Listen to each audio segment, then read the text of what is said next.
تازه او د آبادۍ خبر د افغان نیوز قدرمن لیدونکو ستړي مشئ. د مخابراتي او معلوماتو تکنالوژي وزارت په عوایدو کې 10% زیاتوالی. د مخابراتو او معلوماتي تکنالوژي وزارت ویان عنایت الله لیکوزی طلوع نیوز ته وایي چې د دغه وزارت عواید د تیرو کلونو په پرتله 10% زیات شوي دي.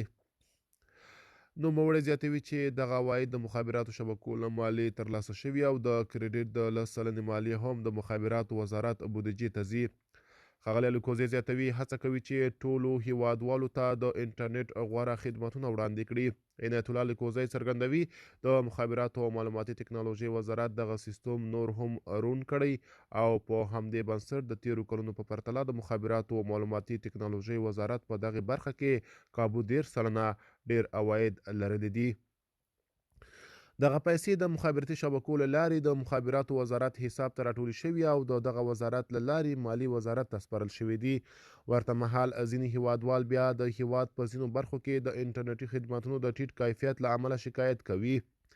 د کابل ځینې اوسیدونکي د انټرنیټي کڅوړو له کم کیفیت او لوړې بیې او په ځانګړې توګه د کریډټ د 10 مالیې له څرنګوالي شکایت کوي.